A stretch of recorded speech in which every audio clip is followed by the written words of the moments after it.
Welcome back, guys. Today we're going to be fitting some lowering springs to the front of Project MR2. Let's go and take a look.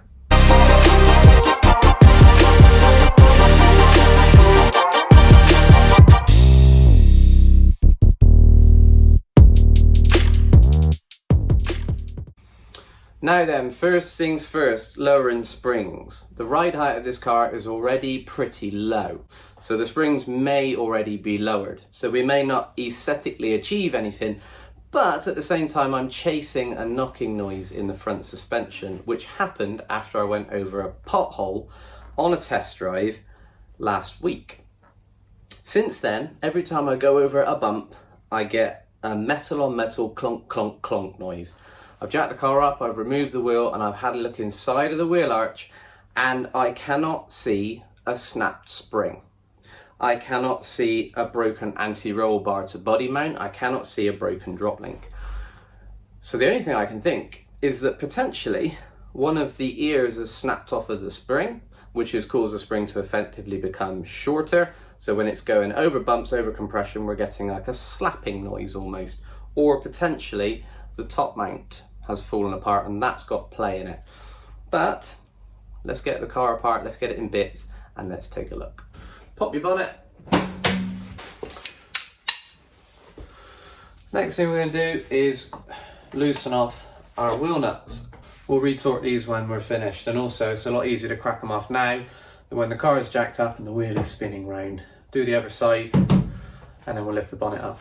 Right, the next thing we're going to do whilst we've got a bit of weight on the car before we jack it up is loosen off the middle 19mm nylock nut in the middle of the strut. It's easier to use a gun on these because if you use a bar, it has a tendency to spin round. Just loosen off, don't remove them. After we've done that, we can just loosen off the top nuts just to get them moving. Just snug them back up by hand, and then we can remove the front strut brace and then put those two nuts back on as well, again snugged up by hand. Strut brace off. Like I said earlier, we're going to take some ride height measurements. Measure through the center line of the wheel to the top of the arch. Driver's side, 565mm. And the passenger side, 573. So the side that I think is broken is higher. Great start. Now then, jacking the car up. You've got 3 jacking points on the front of a Mk1 MR2. You've got the little reliefs, the little half round cutouts on the sill on this side, and the same on the other side. And you've got the central jacking point in the middle, underneath the spare wheel well. I like to use the central jack-in point because it's easier, but at the same time the car is so low that even a low-level high-lift trolley jack will not get underneath. So I get myself a normal standard jack, and then I pop it underneath on the jack-in point and I lift from there. I'll wind it up to the point I can get the trolley jack underneath, and then I'll get a big trolley jack underneath on the jack-in point and lift it up to the point I can get 2 axle stands underneath. Right, that's both wheels off the floor on the trolley jack on the central jack-in point. And because we loosened our wheel nuts off on the floor, they come off nice and easily. I don't like to use any tools at this point as well because, as you know, I've just refurbished my wheels and I don't want to damage them. Because as much as I despise the look of them, they have just been painted. Right, wheel come off. I'll pop that one under the car for safety. At this stage it's also worth putting the keys in the ignition and checking your steering lock doesn't come on, because sometimes it's easier to turn the suspension so you can get access to the 2 nuts that hold the bottom of the damper on. These are on with a 17, and also it's worth noting before we undo anything, we've got the camber adjusting tab, if you will, that goes in the top of the strut. If you've had your forward alignment done, I haven't yet, which is lucky because otherwise I'd be undoing everything to do my strut and then having to get it redone. If you're about to take this apart and you've had your tracking done and whatnot, make a note of the location of this lobe, because when you undo it, you want to put it back to where it goes. So we can loosen off these two 17s, and then after that, we'll look at getting our anti-roll bar drop link off. You've got a drop link that goes onto the anti-roll bar, and the other end goes onto the McPherson strut at the top. You can undo either one, but from an access point of view, the one that goes onto the anti-roll bar is the easiest. 5mm Allen head inside of the bolt that goes through the anti-roll bar drop link itself, and then there's a 17mm nut on it. So you can hold it still with the Allen bolt and then undo it with the 17.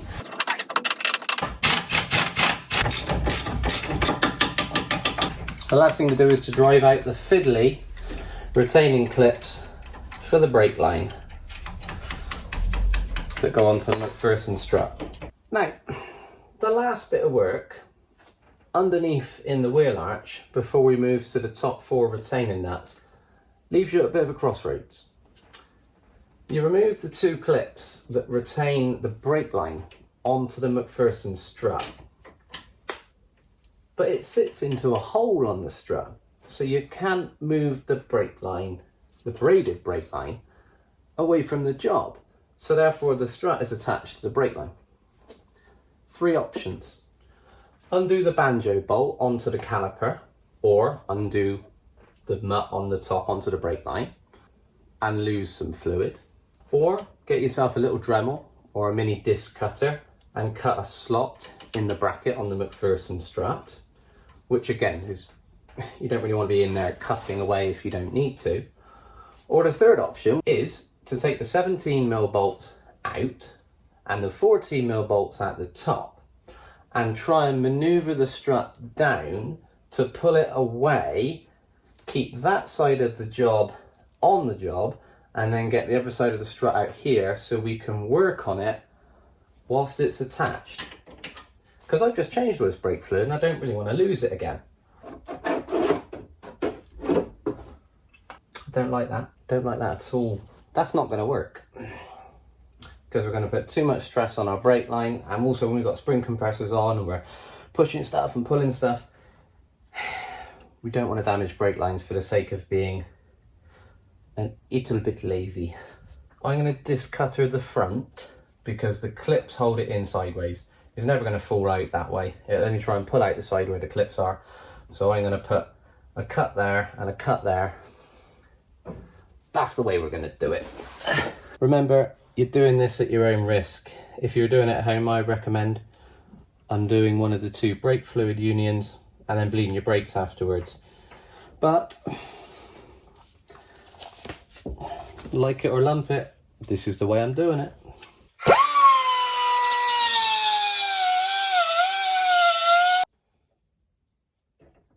No more stress on the brake line. Remove our last 14mm nut and the McPherson strut is off the job.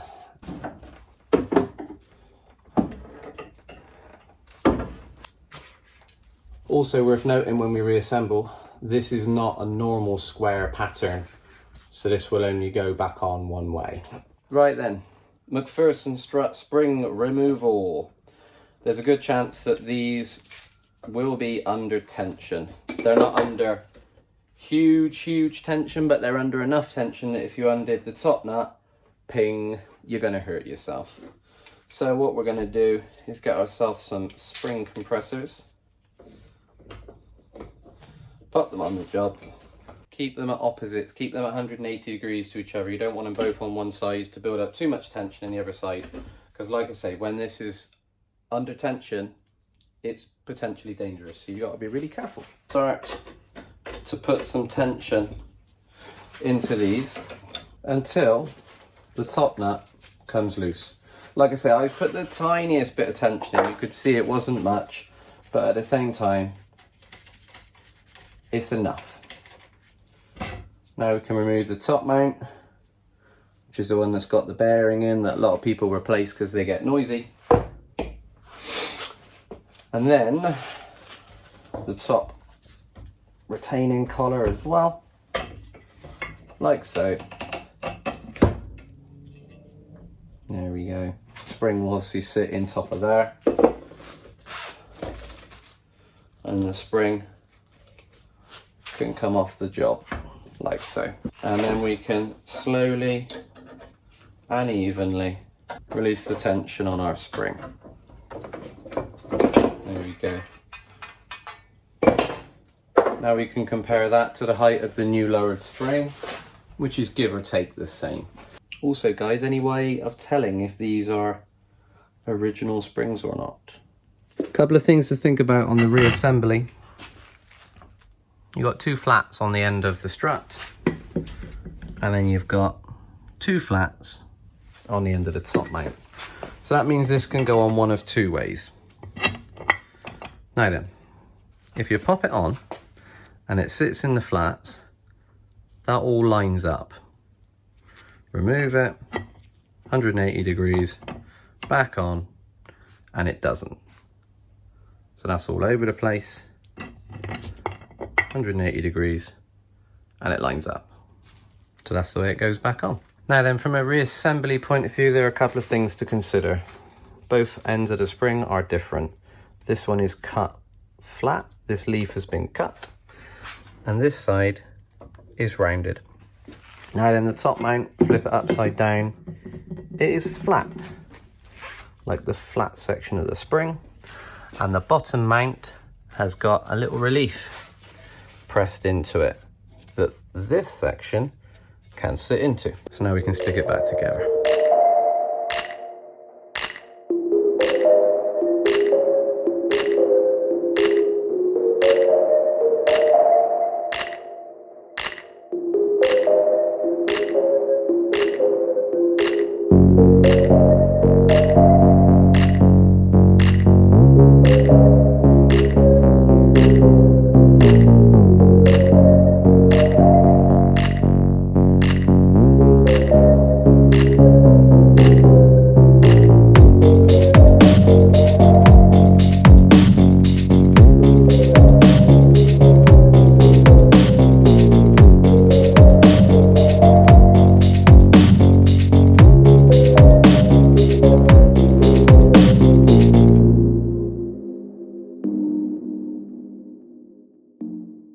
That was a bit of a fiddle, wasn't it?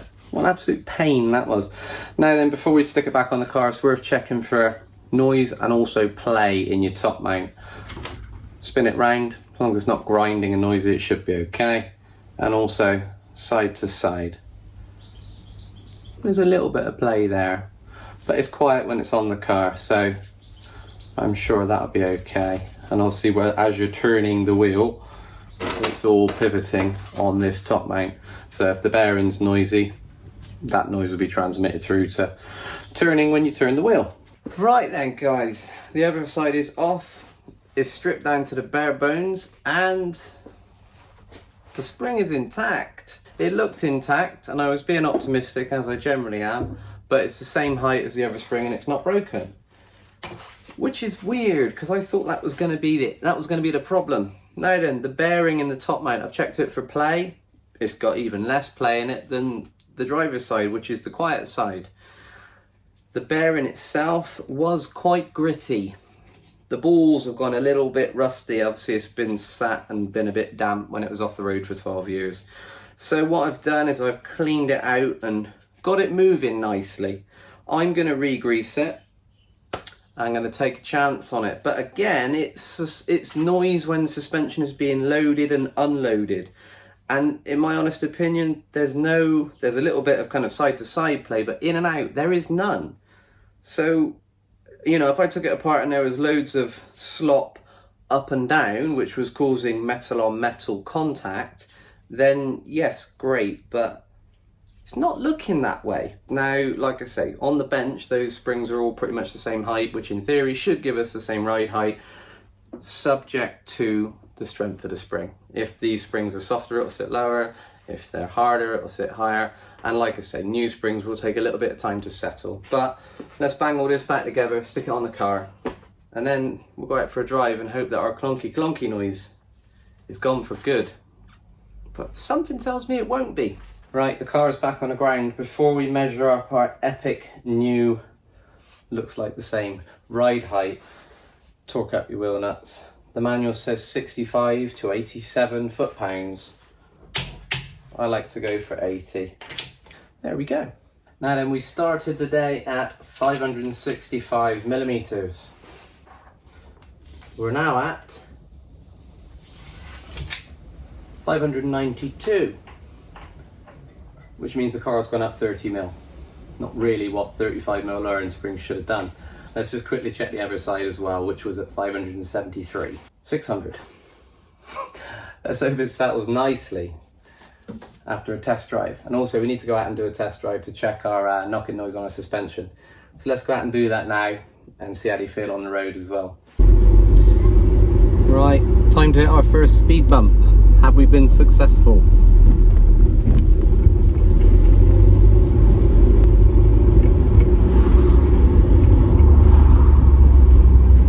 Bit faster.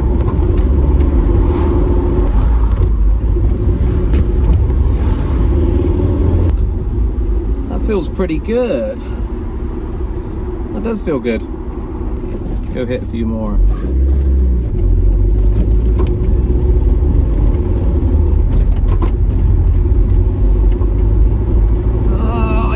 It's still, see, just there, that little bump. The noise at the front is gone, but now I can't hear the noise at the front. I can almost hear a bit of a noise at the back as well.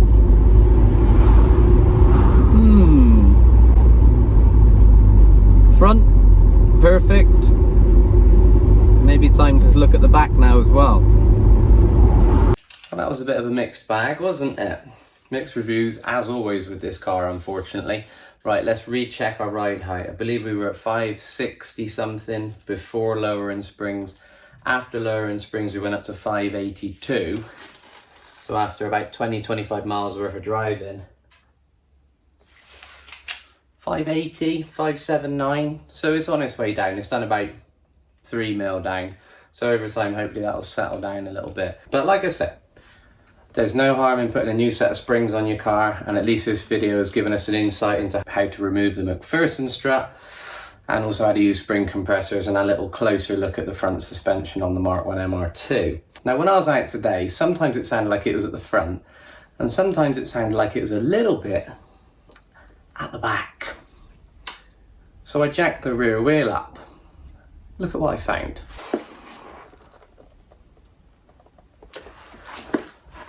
The rear anti-roll bar mount has rusted and fallen apart into 2 pieces, which was causing the anti-roll bar to hit the chassis leg. So that's the reason why I had my knocking noise. But in my defence, it sounded like it was at the front. But it is what it is, so I'm going to go order myself a second-hand £5 bracket and a bush, buzz it back up in, and that'll be my problem solved. Thanks for watching.